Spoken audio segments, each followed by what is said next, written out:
Coucou et bienvenue dans Tarot Astro Co, le podcast qui explore l'intuition, le tarot et tous ces outils qui nous reconnectent à nous-mêmes. Si tu m'écoutes aujourd'hui, c'est que quelque part, toi aussi, tu sens qu'il y a un autre chemin à suivre, un chemin plus aligné, plus intérieur. Alors aujourd'hui, j'ai envie de te dire pourquoi je relance ce podcast, ce que tu vas y trouver et surtout pourquoi ce n'est plus juste un podcast sur le tarot, mais un espace de parole, de vérité et de reconnexion. Bienvenue à toi dans Tarot Astro Co. Moi c'est Aurore, tarologue intuitive et grande curieuse de l'invisible. Ici on parle cartes, énergie et chemin de transformation. Alors bienvenue à toi et c'est parti pour ce nouvel épisode. Alors, j'avais déjà lancé un podcast il y a maintenant 1 an sur une plateforme payante. Et bien, au bout d'1 an, un bilan, en fait, s'est très, très vite imposé. J'ai fait, en fait, sur 1 an, environ un épisode par semaine. Et je me suis rapidement rendu compte que, déjà, les écoutes n'étaient pas à la hauteur de mes espérances. Alors, bien sûr, hein, il y a de plus en plus de podcasts, il y a de plus en plus de contenus divers et variés, et après il faut réussir à se faire comprendre des algorithmes, à se faire suivre, à ce que tout le monde y mette un like, des étoiles, un commentaire pour que le podcast prenne de l'ampleur. Ça, il n'y a aucun souci là-dessus, je conçois parfaitement. Mais je me suis rendu compte aussi que, en fait, je vous parlais principalement de tarot et presque de cours de tarot, et que ces cours de tarot, sont pas évidents en version podcast. C'est-à-dire que vous avez vraiment besoin qu'il y ait la vidéo, les images, le contenu, que vous puissiez voir les cartes pour vraiment comprendre. Alors qu'un podcast, et j'ai eu quelques retours dans ce sens, un podcast, c'est plus, je l'écoute quand je suis en voiture et je peux pas forcément l'écouter, prendre des notes, etc. Ok, donc j'ai fait une petite pause et je me suis vraiment demandé, est-ce que ce podcast, c'est une lubie passagère pour moi ou c'est un véritable outil, une véritable vocation? Et après plusieurs semaines de réflexion, j'ai fait une véritable pause de quelques semaines. La réponse en fait a été très très claire. J'adore le format podcast. J'aime ce lien plus intime, cette voix directe, cette façon d'entrer dans un sujet sans avoir à montrer quelque chose. Et en fait, surtout à l'époque, quand j'ai lancé ce podcast Tarot Astro Co, j'avais envie de vous parler de quelque chose, j'avais envie de vous parler tarot, spiritualité, etc. Mais je j'avais pas vraiment la ligne directive, le chemin que je souhaitais prendre. Et mais aujourd'hui, je sais, et je sais parce que j'ai pu aussi tester pendant 1 an. Donc tu vas voir qu'au final, ce podcast, c'est pas pour t'apprendre à tirer les cartes. Ça, ce contenu-là, tu le retrouveras sur ma chaîne YouTube Je peux pas, j'ai créé à tarot, que j'anime avec Géraldine. Moi, tu vas retrouver dans ma partie plus spécifique à moi, tout ce qui concerne le tarot, apprendre les cartes, des tirages de cartes, des cours de tarot, comme si tu étais avec moi en fait en atelier en présentiel. Ici, donc, pour le coup, un contenu beaucoup plus visuel.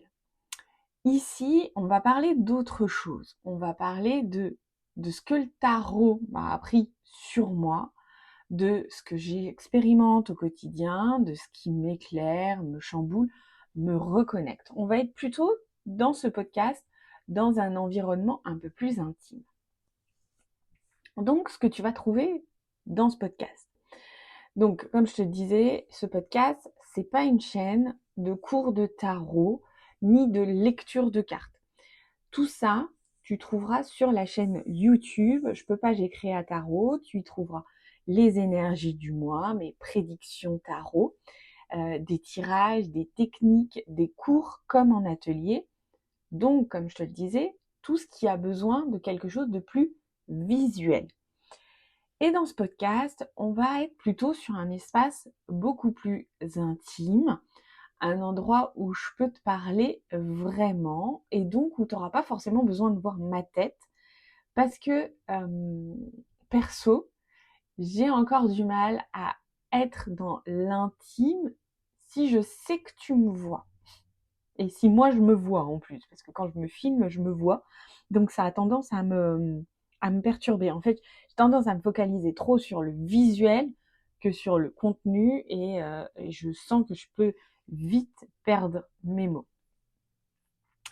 Donc dans ce podcast, tu trouveras des épisodes introspectifs où je te partage ce que je vis, ce que j'intègre, ce que j'apprends. Des épisodes aussi sur ce que je pratique au quotidien en tant que cliente, les constellations familiales, le shiatsu, la kinésiologie, bref, toutes ces pratiques qui peuvent venir aussi t'accompagner, t'aider, te soutenir. Des choses que je teste pour mieux me comprendre, pour aller plus loin dans mon cheminement. Et aussi des conversations avec des invités que j'aime, qui m'inspirent et qui explorent eux aussi à leur façon.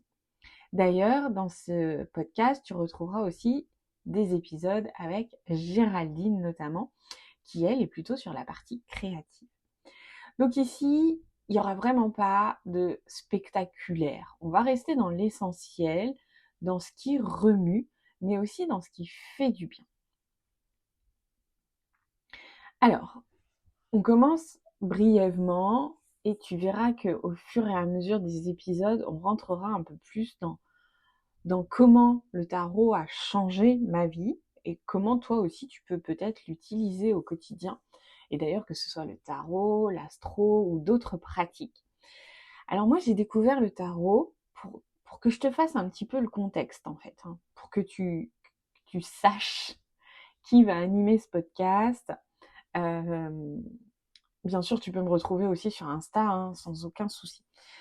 J'ai découvert le tarot à une période où j'étais vraiment dans un flou total. Je venais de quitter un boulot qui vraiment m'avait mis plus bas que terre, un job qui ne faisait plus sens et qui me vidait plus qu'il me nourrissait. Autant te dire que j'ai quitté ce boulot et je l'ai pas forcément en plus je l'ai pas totalement quitté de mon plein gré. C'est-à-dire, il faudrait que je t'explique tout en long, en large et en travers, mais bref. J'étais vraiment mal dans ce boulot et puis par chance, hein, je le dis maintenant que c'était une chance, je t'avoue que sur le coup, je l'ai pas pris comme ça. Par chance, la direction a changé et, euh, et comme on voyait bien que moi j'allais pas, que ça n'allait plus dans mon fonctionnement, on m'a proposé une rupture conventionnelle que j'ai acceptée, mais ça a été quand même un gros choc pour moi, parce que cette rupture m'a été proposée le jour de mon anniversaire. En plus, je m'y attendais pas forcément. Bon, au final, je me suis rendu compte que c'était une véritable chance. Mais ça a demandé un petit peu de temps. Et en fait, j'étais vraiment tellement à plat que tu sais, on va pas dire que j'étais en burn-out, parce que je pense que c'est pas le cas, et je pense on a tendance à utiliser ce terme un petit peu à toutes les sauces, mais j'étais vraiment en fatigue professionnelle. Le médecin m'a proposé plusieurs fois de prendre des médicaments pour m'aider, ce que j'ai toujours refusé puisque je suis pas une grande adepte de la médicamentation. Voilà, je pense que ça se dit comme ça. En tout cas, je me suis tournée plutôt vers des méthodes plus douces, plus naturelles, l'homéopathie, le magnétisme, etc.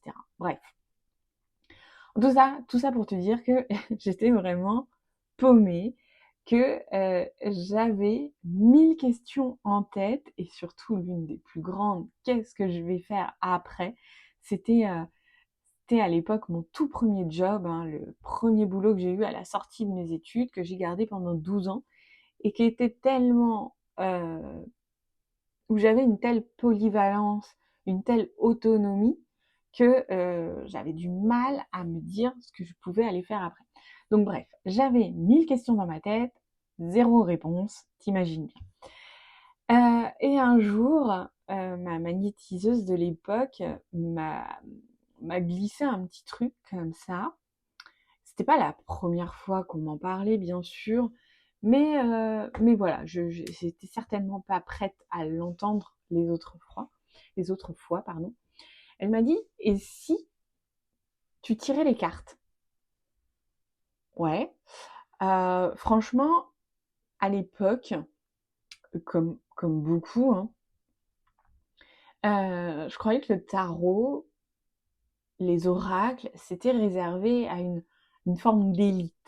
Tu sais, ces gens qui ont un don, une connexion mystique, un truc que moi je n'avais pas clairement, ou en tout cas que peut-être aussi que je ne pensais pas avoir. Bref, j'ai quand même essayé. J'ai acheté mon premier oracle parce que voilà, j'étais restée aussi dans cette idée que les oracles c'était plus facile que le tarot. Moi j'avais bien sûr cette image, hein, du tarot de Marseille pur et dur et je me suis dit je vais jamais comprendre ce truc. Et puis en plus ça me parlait pas quoi, les images du tarot de Marseille, si tu vois de quoi je parle, ne me parlaient pas du tout, hein. Je pense au vieux tarot de Marseille avec les arcanes mineures non illustrées. Donc j'ai acheté mon premier oracle. J'ai tiré une carte, puis une autre, c'était drôle. Elles m'ont après ces cartes, hein, tu vois, elles ne m'ont jamais sorti de vérité écrite noir sur blanc. C'était vraiment plus un espace qu'elles ouvraient comme ça, peut-être de réflexion, d'introspection. Et puis, j'avais, alors attends, à l'époque, tout premier jeu de cartes que j'ai acheté, c'est l'Oracle des Anges de Dorine Virtue, je crois. Donc c'était un oracle assez doux, hein, sur les anges, un peu trop doux peut-être. Et puis voilà, bon, c'était sympa, mais ça me parlait pas plus que ça. Donc évidemment, quand j'ai commencé à m'intéresser aux oracles, j'ai commencé à aller voir un petit peu ce qui se faisait, etc. Et là, je me suis rendu compte qu'il existait plein de tarots différents dont je n'avais pas connaissance, autre que le tarot de Marseille classique. Et là, je me suis retrouvée avec des tarots illustrés qui vraiment pouvaient me parler. Donc, tu vois que là, petit à petit, je commençais à me tourner vers le tarot. Et le premier tarot que j'ai acheté, c'est le tarot des rêves de Gaïa, d'ailleurs, que j'ai encore aujourd'hui, que j'aime beaucoup parce que c'est le tout premier. Et en fait, je me suis aperçue que le tarot avait ce truc en plus où il avait une vraie structure, une vraie profondeur. Et tu vois, ça faisait du bien à mon ascendant Gémeaux qui aime apprendre, qui aime découvrir. D'ailleurs, tu verras au fur et à mesure dans ce podcast que mon ascendant Gémeaux est quand même très très fort parce il aime apprendre, il aime tester de nouvelles choses. Pour la petite anecdote, et comme ça je te place tout de suite le contexte, si ton truc c'est plus l'astro, je suis Balance, ascendant Gémeaux avec une lune en Sagittaire. Donc je suis très élément R, Balance Gémeaux, et avec cette lune en Sagittaire qui aime aussi découvrir. Bref, Ça, c'était la parenthèse. Je me rends compte que je dis souvent bref dans cet épisode de podcast. J'espère que tu ne m'en voudras pas. Donc le tarot est rentré dans ma vie et là, j'ai trouvé un outil, certes, où les réponses ne sont pas non plus écrites directement, où il faut aller les chercher, les ressentir, les construire. Et c'est là que j'ai compris que le tarot ne sert pas à prédire, il sert à comprendre, à me comprendre, à comprendre ce que je ressens, ce que je traverse, ce que je porte. Et ce changement de regard a tout transformé dans ma vision du tarot. Parce que j'ai arrêté en fait de chercher aussi les réponses à l'extérieur et j'ai commencé à m'écouter, à me reconnecter à mes ressentis, à mon intuition pour de vrai. Et très vite, j'ai vu que j'étais pas seule en fait dans ce cas. J'ai vu que d'autres femmes avaient besoin de ça aussi. Pas d'un oracle magique en fait, mais d'un outil qui les aide à se reconnecter à elles, à leur petite voix intérieure en fait, à leur propre vérité. Alors pourquoi je relance ce podcast maintenant ? Aujourd'hui, j'ai envie vraiment d'un espace plus intime, un endroit où je peux te parler sans devoir te montrer des cartes à la caméra, sans devoir te montrer ma tête non plus, même si, comme je te le dis, j'y travaille. Parce que, comme je le dis souvent aussi, quand tu ne me vois pas, moi je me sens beaucoup plus libre, plus dans l'intime, plus dans le vrai. Tu sais, cet endroit où seule la voix suffit. Un endroit où on peut se retrouver, toi et moi, entre femmes, qui cherchent à se recentrer, à se réaligner, à mieux se comprendre. Alors oui, les hommes sont les bienvenus, ici aussi, évidemment, surtout si tu as une sensibilité plus féminine, plus yin, mais je préfère être claire tout de suite. Ma façon de parler, elle sera quand même profondément féminine et ma communauté, que ce soit sur Instagram ou dans mes ateliers, est majoritairement composée de femmes. Souvent, les hommes suivent, mais derrière, un peu plus cachés. Donc, ce podcast, il est fait surtout pour elles, pour nous. Le tarot, c'est mon outil, mais ce podcast, c'est vraiment quelque chose relié à mon cœur et donc qui me tient vraiment à cœur. Alors, si tu sens que ce podcast peut t'accompagner, t'apaiser ou même te révéler un peu, je t'invite à t'abonner, à le partager autour de toi ou tout simplement à venir me dire ce qu'il t'a fait ressentir. Tu peux aussi me glisser un message, en message, les sujets que tu aimerais que j'aborde ici ou tes réflexions du moment, tes problématiques du moment. Merci d'être là, vraiment, pour ce nouveau départ. Je suis très heureuse de relancer ce podcast avec toi dans les oreilles et on se retrouve très vite pour l'épisode numéro 2 où je te parlerai justement, on en a un petit peu parlé, de cette phrase que j'entends souvent: le tarot peut-il prédire l'avenir? Et pourquoi ma réponse est un non très nuancé. Allez, je te dis à très vite, on se retrouve chaque semaine pour un nouvel épisode, le lundi matin. Sur ce, à bientôt, bye.